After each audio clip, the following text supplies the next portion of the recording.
This is my purple belt. There are many like it, but this one is mine.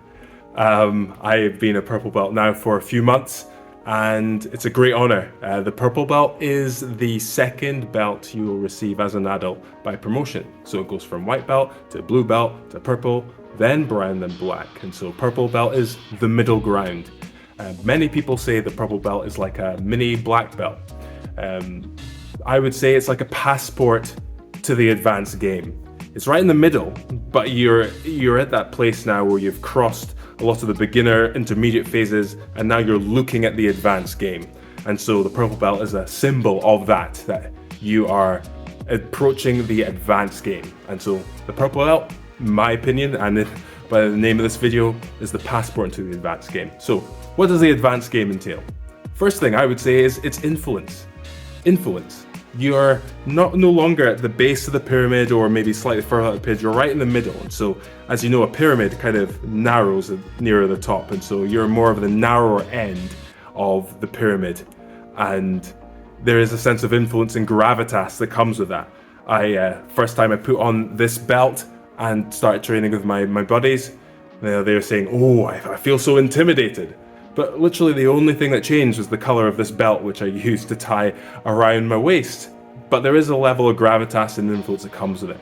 Also, at this level, instructors can rely on you a bit more. They can rely on you to maybe run warm-ups if you're there, or you rely on you to maybe coach newer people.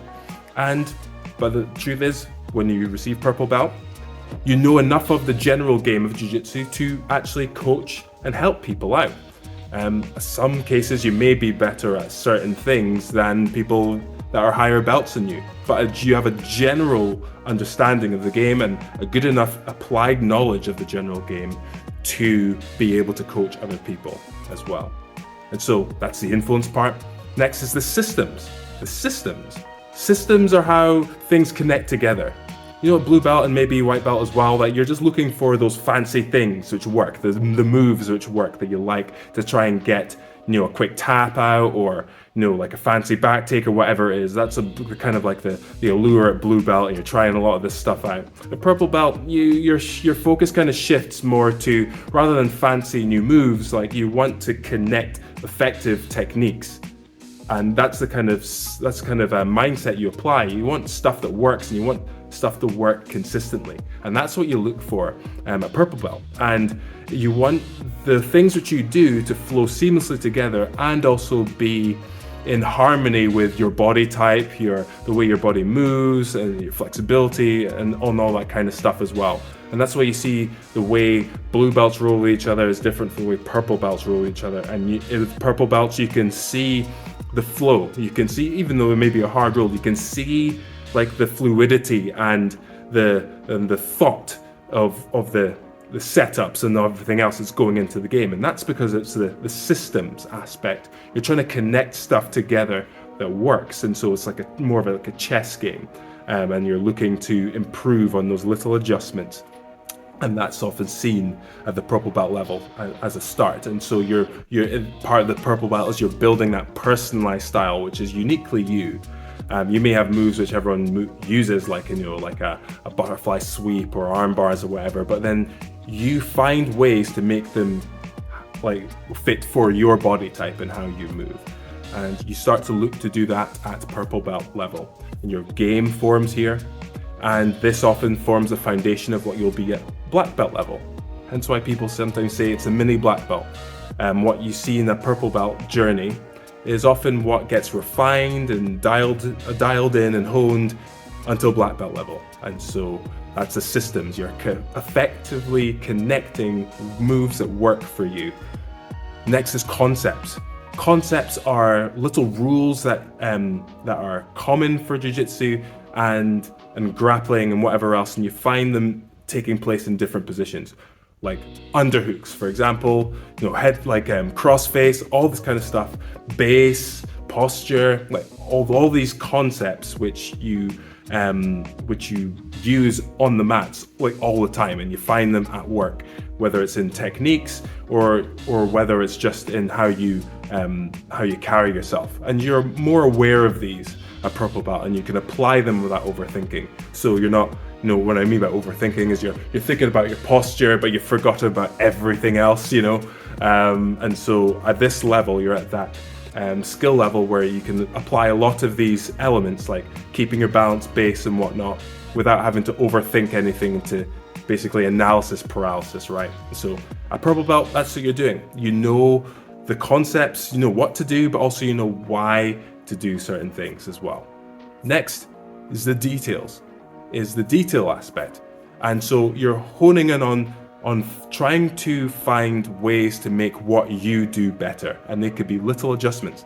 You may have heard that there is no right or wrong in jiu-jitsu, which in a sense is true. However, you do know once you start training is that there's good, there's better, and then there's best. And you're always trying to find the best. And when your good stuff doesn't work anymore, you need to think, okay, what's better?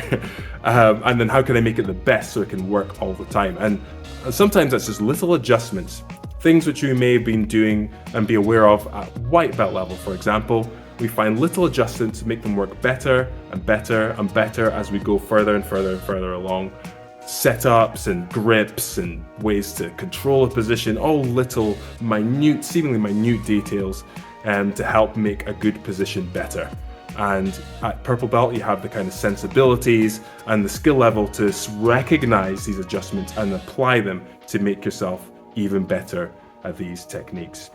Lastly, it would be pressure. Pressure is that ability to be strong and put a sense of force, be it passive or active, on your opponent. And so pressure can be felt, if you've been rolling with like your professor or whatever, and they'll squeeze you or they'll hold you in a pin and you just feel like the air not being able to go back into your lungs, that kind of thing, without actually applying a submission. That's pressure. But pressure not just from top and from pins, but from everywhere, right? Like your ability to keep your opponent threatened by the control that you use. Whether it's a guard position that you have where you've got good grips and then you've got good controls and they feel like they can't move, or they feel like they're going to be easily off balanced, that kind of stuff. And it's a part of the advanced game where it's like you're being threatening, not just from attacks, but from how you position yourself, how you hold, how you how you pin, like all this kind of stuff, right? And how you can control distance at your own will. That's all aspects of pressure, and you start looking at that and refining that at purple belt. You see it more in brown and black belt, but purple belt is where it starts. And this is where you then get the pathway, or you get further along that path into the advanced game, where your techniques become more efficient, you use less energy, which is always good, certainly as you get older, and you become better and better and go further and further along that advanced game to then brown and black belt level. And the purple belt is the passport to the advanced game. And so I hope this helps you. If you're a purple belt, salute to you. Purple belts are my favorite people to roll with, and they probably always will be, but who knows. But anyway, thanks for watching, guys. Hope this helped, and see you in the next videos.